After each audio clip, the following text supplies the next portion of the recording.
Good evening. This is Defacto Review, a weekly analysis of Mongolia's latest political, economic, and social issues by economist and columnist Mr. D.Jargalsaikhan. Good evening. And I'll be your host, Tikshirult.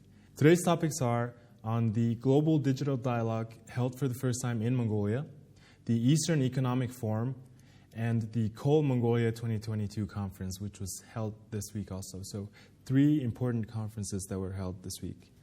And the first one that you actually attended in person or over the internet, right? The United Nations in Mongolia, in partnership with the government of Mongolia, hosted the first ever global digital dialogue to exchange experiences from different countries on how to implement digital transformation strategies. The global dialogue was held virtually with the aim to bring together hundreds of high-level speakers, experts, and participants, including leaders from Bangladesh, Estonia, India, New Zealand, Australia, and others. And from what I understand, there were 5 main topics for the conference, and these were digital for green, government as a platform, inclusive, equal, and meaningful digitalization to achieve the UN Sustainable Development Goals, digital transformation as an enabler to sustainable economic transformation and recovery, and digital transformation in education. So what were your takeaways from this conference, and how meaningful is it that this was held for the first time in Mongolia? Indeed, it was a UN conference organized together by UN and Mongolian government, in particular Mongolian Ministry for Development, Ministry for Digital Development and Communications. It's kind of a big wide range conference initiated and organized or led by Mongolian government. What happened was on September 5 and 6, virtually 5 continents, 40 speakers, and 800 audiences were on the Zoom to discuss the issue of digitalizing a nation to achieve the Sustainable Development Goals based on the Mongolian experience. From Mongolian side, very newly nominated Minister Ochral Nyamot Osor, Minister of Digital Development and Communications, Mongolia had opened, and followed by another minister from Republic of Bangladesh, Zunaid Ahmed Palak, and the third, Mr. Tapan Mishra, United Nations resident coordinator for Mongolia.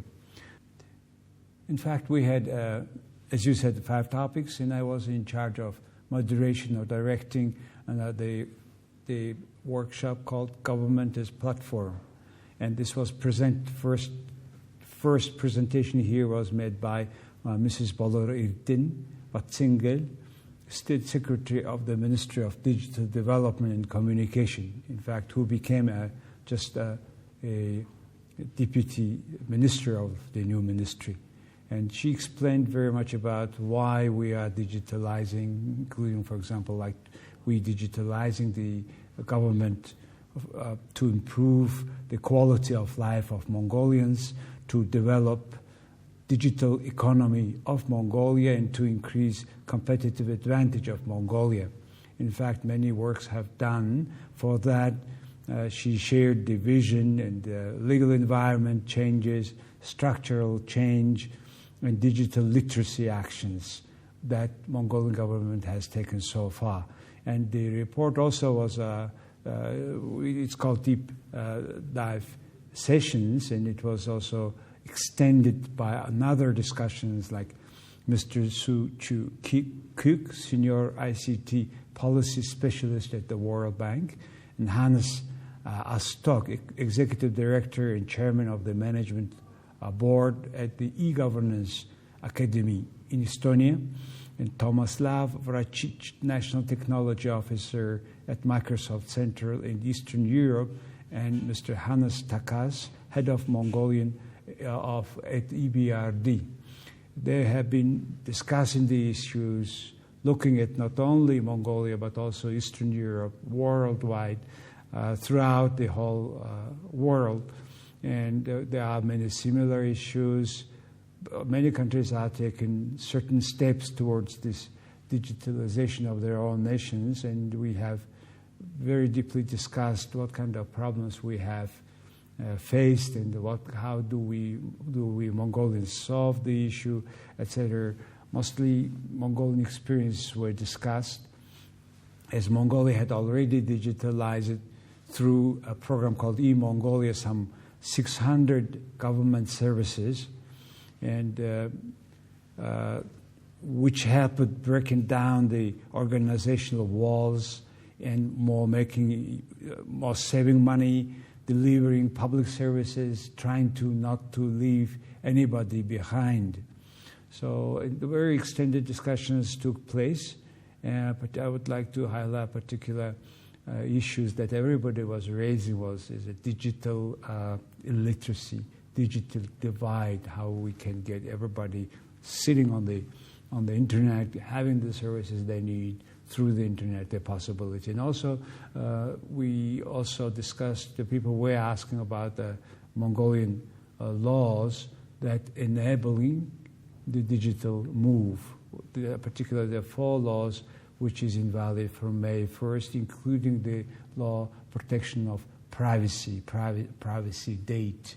That part was interesting, and I think it's a good start for every country to get their sustainable development goals as agreed, using the latest technology, and which was shown in the case of Mongolia. Let's move on to our second topic. Prime Minister of Mongolia, Oyun Erden, participated in the 7th Eastern Economic Forum this past week in Vladivostok, Russia. The Eastern Economic Forum is an international platform to discuss the intensifying of trade, economic investment, and cooperation in Asia and the Pacific. As for Mongolia, we've been participating in this event since 2016.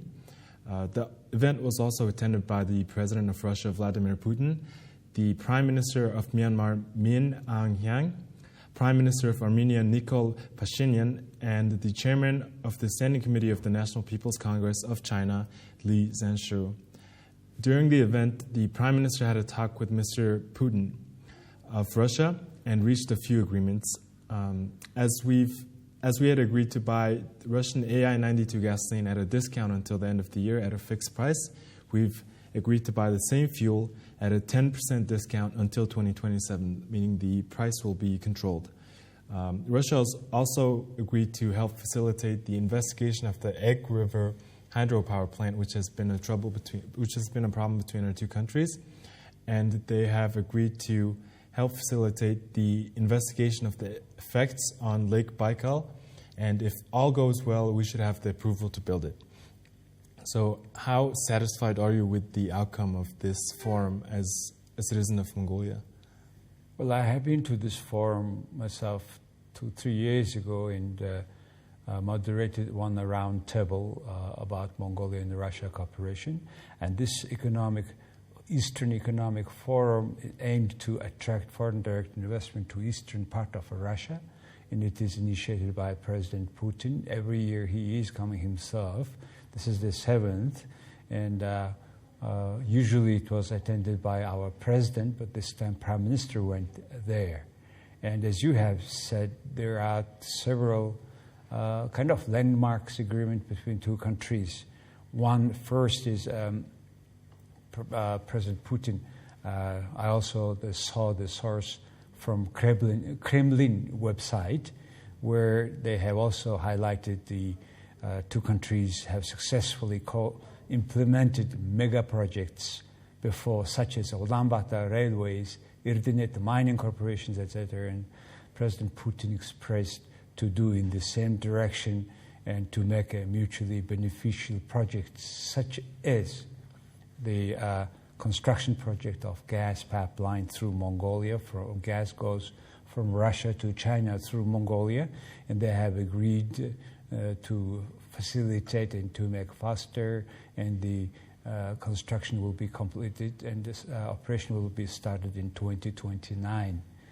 Though from my side, I will note that I haven't seen the contract between Russia and China to buy that gas. It is at the level of discussions. Remember that this Siberian Power 1, the first pipeline from Russia to China. It took some 12 years just to agree on the prices. So 2029 is 7 years from now, and let's see what will happen. The other thing was about the opportunity in energy sector. And most importantly, you said now about just fuel, but that there is also a long-standing project at again called hydropower plant. They want to make a hydropower plant at this Iginqal, which is coming down to Silinga River, which is coming to the Baikal Lake. And there was certain issues for many years. This project had stuck there for many years, and now looks like they have agreed that Mongolians had invited the Russians to come and work and invest into this hydropower plant. Another issue agreed was about the permanent or stable supply of gas, gasoline, which is, as you have mentioned, diesel is the most important and most used for production fuel in the country. It's more important than even AI-92. AI-92 is used by all cars. It's very low octane, probably in some countries even a forbidden number of octane with pollution of CO2. But however, a majority of Mongolian cars drivers use this gasoline, so the government is keeping the price. By the way, it reached per ton $1,280 before, and they have agreed to buy it at the level of $830 US dollar per ton. Now they will keep from that 10%, as you said, discount, but still it is substantial subsidy from the government for that gas. And about the diesel, which is now almost 2.5 times more expensive than the AI-92, which is the main fuel for our production, still causes certainly the inflation to the country through increase of fuel price. Also, Mr. Putin at the Kremlin website was saying that our bilateral relations have deep roots and rich history. Last year we have marked the 100th anniversary of our diplomatic relations. And economic ties are developing and trade is growing. We have major projects which we are interested in developing, etc. He was talking about that projects we have mentioned. And also he said that, Mr. Putin said that he will meet President of Mongolia, Khurelsukh, to be held very soon in Uzbekistan, at the meeting to be held in Uzbekistan very soon. So it looks like there will be another meeting where President Xi Jinping will be there, so another maybe trilateral or bilateral meetings, which we have not yet seen any specific announcement on that, but looks like the three presidents will meet again soon, and hopefully they will continue to discuss about our trilateral and bilateral relations. The third topic was raising an issue of railways, railway corridors, and the head of Russia Railways have met also our Prime Minister, and they have discussed about further investment in railway network in Mongolia. According to this Kremlin site, Mongolian Prime Minister said that, "I hope our future meetings and our meetings during the forum will help us move the gas pipeline construction project forward." That's the initial proposal he made before this final agreement, I think. He said also, now that we are making the transition from the first century of our relations, meaning that it's 100 years of diplomatic relations between Russia and Mongolia. And he said that we have passed the first century of our relations and cooperation to the second century we are moving. Unfortunately, we are faced with the pandemic and a challenging global geopolitical situation.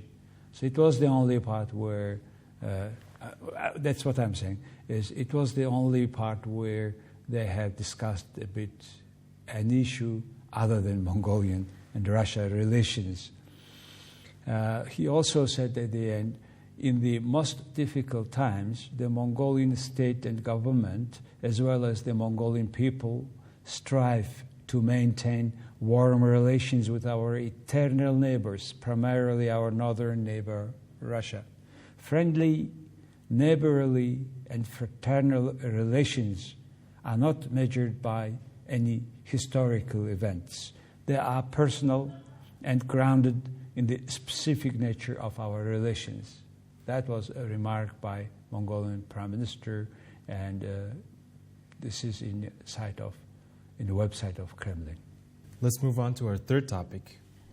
Coal Mongolia 2022 International Coal Trade Investment Conference and Exhibition was held this past week for the 10th year. Co-organized by the Mongolian Coal Association and the China Coal Transport and Trade Association, the two-day annual event brought together representatives from government organizations, non-government organizations, professional associations, and the private sector to discuss the new revival policy in the coal sector, stakeholders, technological progress and innovation in the mining sector, and changes in the coal market. As for Mongolia, Mongolia ranks 17th in the world in terms of coal production, has 15 coal-bearing basins, 307 licenses, and 29 hard coal mines, and a total of 44 mines. The total reserves of coal in Mongolia are at 33 billion tons. So it's needless to say that coal is a big part of the economy. So what should we expect to see in this sector moving forward? Indeed, the coal is really a large part. In one word, you can say that Mongolia is a coal economy. Because in the mining economy, of course. In mining, somehow almost half of our export is coal. Mining is at 24% of Mongolian economy, 67% of the industrial sector, and 76% of foreign direct investment, 93% of our export. 2019, we had a record number called produced, 52 million tons. But due to a pandemic, we could not export many of them. In 2021, last year, we could export only 40 million tons of coal.